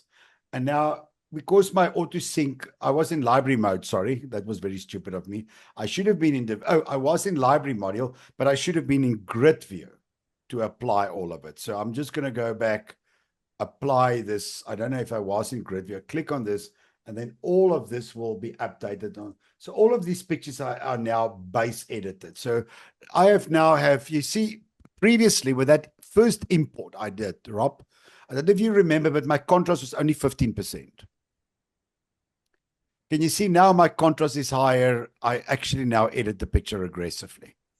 Yeah, question I want to ask you is, don't you redo the one-to-one previews? I find if I import them back from Evoto, they don't seem to update in Lightroom until I redo the previews. Then if I redo the previews, then the TIFFs update. I don't know if you found that. It happens. One thing I've done, Rob, I've just changed do you have a 2K or a 4K screen? I've got a 4K screen. So change it to 2K or to 1K when you do this, and it immediately happens. So I've also have a 4K screen, but I brought down the resolution on it. And I just find my Lightroom is a lot better that way, because I don't need to see it in 4K, if you get what I'm saying. No, absolutely. I'm just trying to find a way that. But what Rob is saying, guys, what happens, sometimes you see when you open the picture in Lightroom, you can't see the edit. So you have to go back to library, and then you have to go to library previews, bolt one-to-one previews. That's one thing you can do. And then under metadata is the other one. Then you say read metadata from files, particularly if Lightroom didn't update the metadata after it imported. Then it will actually go into the file and read it. The problem is if you do that, sometimes after you've done your edit, you lose your edit like I did now, because it basically read, it didn't update my edit yet. So I'm just going to go Control A. And one way you can see it very often on the file, it will show a little exclamation mark. If the metadata is the edit that you've applied that comes now from Evoto, hasn't been updated to the file. That's what Rob actually says. Because remember, Lightroom works with proxy files, so you don't always see it. In my case now, I have to actually go back here and reapply, and I have my auto sync on, and I have to, because when I clicked on the metadata, it actually then got rid of the edits. So because mine was done. But now I know, after I'm done with this, actually I did it the wrong way around. That's exactly why it happened. If I go to library and I go to library now, if I say now that I've done it, build one-to-one previous, it will actually now remember and everything will be up to date, including the edit. But there's my base edit now. Now what's going to happen, and this is very important. So I will now take these pictures and I will now publish them to collections, which I covered earlier on. This is where I will move them around. I'll upgrade the ratings. I'll do like a final crop and so forth. So after I'm done with this, and this is very important, particularly for those of you with big cameras. But remember these raw files, these TIFF files. Let me show you. This is a 49 megapixel, because remember I cropped it. This is a 39. I cropped these pictures, remember. That's a 54, okay? This is a 53 megapixel file. So it's big. If I right click here and I say, well, show in Explorer, I'm going to scare you guys. So these are the pictures that are currently in that folder. You can see there are other ones as well that's not here. Those ones that's called Evoto backup. So those files are here, but I'm not using them. So you have to yourself go and clean up Evoto every now and then. So if I click on this picture, on the TIFF file, yeah, this file is 305 megabyte. Now 3 files will be 1 gig. Isn't that scary? And this is a very important part of this session. So for you to keep your workflow faster, what I do, I bring up my filter panel. That's your backslash in Lightroom. Bring up the filter panel. Click on all the TIFF files I have here to make sure that I only select the files. And then go Control A, select all of them. And then go to Library, convert photos to DNG. So I'm converting them back to Adobe's RAW format, but they're no longer RAW files. They can't be RAW files because they are no RAW files. But the thing is, a DNG file means, remember, we edited pictures as 16-bit TIFFs. So if you did background changes and you want to keep all that color fidelity and everything intact, so as I bring them back, I would say, well, delete originals after successful. There where it says only convert raw files, I uncheck it because I am converting TIFF files now. And then I say, well, use lossy compression. That's very important. So when I hit OK, so a lossy compressed file means it's a file, it's a file that's been compressed and made smaller by Lightroom. But it's how can I put it? It basically gets rid of the data that you can't see. But the data that you can see is always there. And it's a much better method to keep your Lightroom smooth and your file structures intact. And remember, guys, you do get this video and you get a full, complete, step-by-step written tutorial on how I do it, so that to remind you of what to do and how to do it. So I select all those files, I go to library, I convert them. And now see, when I click here, you see I no longer have any TIFFs. But if I click on digital negative, lossy compressed, you see then those are the files. Now let's see, look at this file size here. So if I go here and say show and explore, remember the other file was 305 meg. And this one is 6.75 meg. And I promise you guys, Rob was with me one evening when I did test. You there? You were there in that class, Rob, or wasn't it you? No, I was there. Where I showed comparisons of files next to each other, and you couldn't see a loss of detail. It's only with like when somebody wears like a very fine checkered shirt, and that shirt is important for fashion photography, that I won't convert it. Or when it's a highly detailed architectural image with lots of repetitive patterns, then I won't do it. But otherwise, I just do it natively. Now, remember now, I sit with a 7 megabyte file, which is far better than any JPEG file can give you because it's still 16-bit. And when you zoom in here, guys, you won't see the difference. This picture is highly detailed, but much smaller. Now, the problem is, now sometimes I get confused because now I think in my heart, this is a raw file, because remember, DNG is a raw format. And what I do now, before I leave it, I click on this filter. I open the filter bar and I click on lossy compressed. I don't do lossy compression for my normal raw files. It's only when I send them out to Evoto and I bring them back that I do lossy compression. Remember that. So when I bring this back here, so there we go, and I select all, and now I'm going to go F2 for file renaming, and I created preset date and time, and then with straight brackets, lossy, LSSY, and then I rename them. Why do I do this? Why would you guys think would I rename them? I gave you the clue. So that you know they're not raw files. Yes. So for me, when I see the word lossy in, I know this is a TIFF file that was converted to a lossy DNG file. Because if you guys look at your raw profiles here, so I'm going to open this. So there's my original raw file here. I need to just open my folder. You see, I only say 7 of 16 pictures. So where are the rest? So I have to go back here, open my filter panel, click on all 2 file sizes. So now all 2 file types. You see, I have 8 file types. So look at this. If I click on this picture here, this is the lossy DNG. And if I go to my develop panel and I click on my raw profiles, you see there are a lot missing. There's a lot that's not here. So your true raw, so I'm going to click on the original raw file and I go up here. You guys will see I have much more raw profiles here, including like the old. So in other words, this just tells you this picture isn't a full raw file. You can't apply a complete raw. But look at this beautiful black and white, by the way. I just by accident saw it now. I think it's beautiful. Isn't it beautiful, guys? Now, final step. I've got 5 minutes left and then I'll take questions.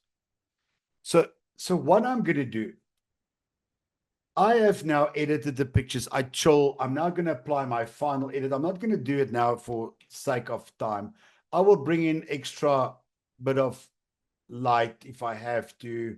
I'll pop some background, apply color grading. I'll do my black and whites. I'll do all of that. And what I normally do it, I would create a virtual copy and I'll do like a black and white separately, like this one, and I'll do another one in color. And I always just unstack the virtual copy so that I can see it separately from the others, and then always make sure my TIFF file or my lossy DNG file sits on top of the original raw. And there you guys can see. And guys, if it's very confusing, remember it's brand new to many of you, so please do not fret. We will get you guys through this. But you see some really nice pictures, and then when I'm done with this, and I am happy that I don't need to do anything, I would then periodically go back and open Evoto, because remember how big those files are. Again, if I just go here, oh, come on, I'm in the wrong place. I just go back to my Lightroom.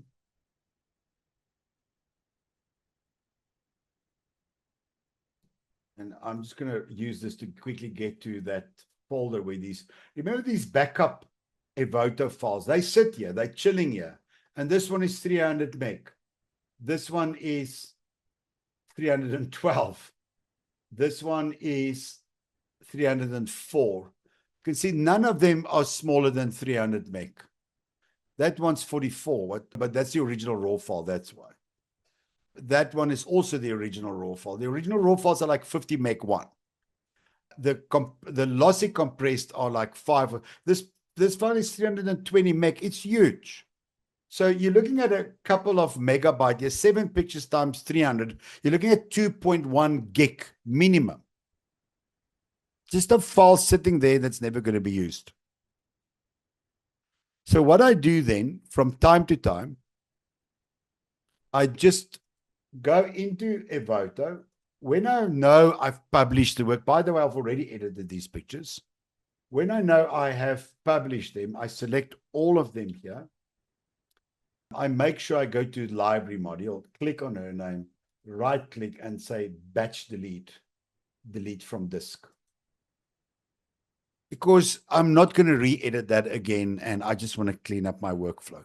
There is another way that you can actually work straight from one file in Evoto, but I don't like it because the moment you lose that, I could have still went back and edit pictures from Kylie again and exported again, but this is just a great way of saving a lot of hard disk space. And you don't have those files squatting on your hard drive that you're not aware of that falls like, I mean, 2 gigs for 7 photographs is ridiculously big. So that's my final process.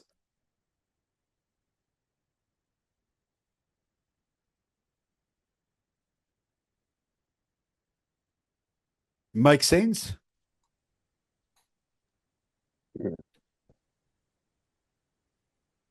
Makes sense. I think yeah, absolutely. I mean, it's very similar to what I do at the moment. There's 1 or 2 little nuances that I'll start to apply now, but in general, it's very, very similar. I wasn't doing the Evoto backup, the Evoto.back cleanup. I'm going to start to do that because it's terabytes of data that you go through. It's ridiculous, especially if you do a 500 photo or 800 photo shoot. So yeah, I'm definitely going to start doing that because I've got drives upon drives full of photos that I'm never going to use. So yeah, thanks for this. It's an eye opener, I must say. And that's what I hope, guys, that you would understand. Yeah, sorry. Danie, do you calibrate your screen? My screen isn't at the moment. There's a very cheap way to check how accurate your colors are. You export the picture to WhatsApp from Lightroom. And then if you have a new generation Samsung or iPhone and you don't run any weird things, so remember, I think Samsung does give you the vibrant look or something like that. Disable all of that so your screen is normal. And then very often on your screen, you can very much pick up how accurate something is. Okay. So, but I need to actually calibrate my one screen now. I realized the other day I'm really struggling with, particularly with the magentas, with the pinks. It's a good habit, but at this moment I just simply export. And because when I do work for commercial clients, I use a color checker and I use proper color correction. But for portraits, I feel portraits is a little bit more creative, so I would want to stick to normal. Guys, can I take 5 more minutes of your time just to finish off? So what we do is we import into Lightroom as DNGs. We then do our photo selection. We delete the pictures that you're not going to use. One great advantage of Lightroom. And if you bring up, like with your compare view, it's very often to choose the best picture. So very often you've got 7 or 8 or 9 pictures. And those of you who did the curate session with me last week, 2 weeks ago, know that the best way for us, when we brought those pictures up, it was much easier to say number 2 and 3 are the best. So instead of 1 for 1, you struggle. One of the great advantages of Lightroom is this: select the pictures and press N for next to each other. And then it's much easier to choose. I don't want to use, so I hit delete on that picture. and I don't want you, and I hit delete on that picture, and there they go. So then after you've done your selections, you delete the pictures that you're not going to use, delete aggressively, learn to keep your hard drive clean, and then go through, make sure you tag them 1, 2, or 3 stars, and call up to 2 stars, and then only edit the 2 stars. Send the 2 stars out to Evoto, edit them in Evoto, send them back into Lightroom, then convert the files to lossy compressed files, then rename them so that you can see that this is a lossy file. It's no longer a full-size TIFF. And then apply your final edits. And when you're happy, a week or 2 weeks or 3 weeks later, go back into Evoto and delete the bad shots.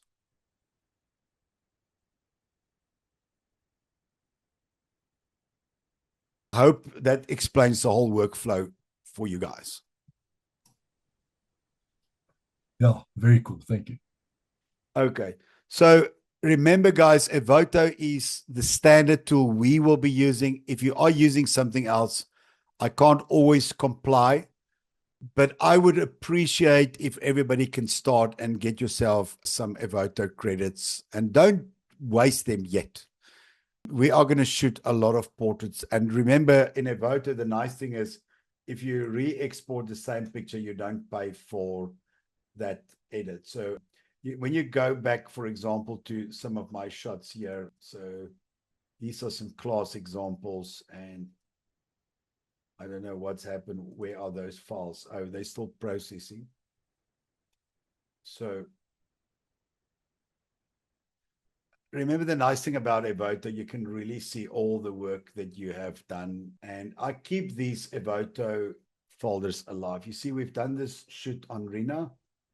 Rina Ihu for Amanda. So I select all of those and I click on them and I delete them. So get rid of the junk that you're not going to use. That's why if your edit is accurate, it's a lot easier. Questions from you guys? No, I'm good. Thank you. So those with 4 minutes. So I'm busy just working through my business portraits. And I quickly want to show you something. So I created a collection here that I said curate portraits. And then already in SmackBuck, I created a portfolio for what I call power portraits, which are the business ones. So you guys must tell me whether this picture must be here. So I'm just going to show you so we decided today, Sakiwa and I, that this picture might not stay. I still want to rest on it. So this is a very strong body of work. And I still have to decide. So when something is a blue color label, it means I'm checking it out. If it's purple, it means it's in the portfolio. By the way, this one is, by the way, now a purple. I've made it purple. So this is the edits I decided on. So a lot of this I've done since our previous session. So I told you I'm working through this I actually already had done then. These ones I re-edited with greater focus on expression, not losing the details. For example, that shot. And these are some really nice shots as well. So Sakiwa and I decided this one is a little bit too lifestyle-like.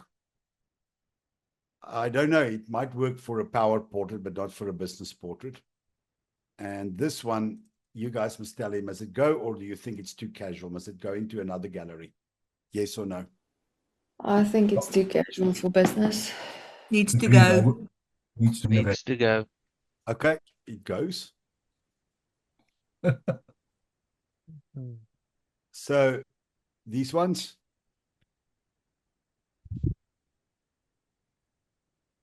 Okay, that color is in my book. I'm dropping the black and white, by the way. They're Why? in white.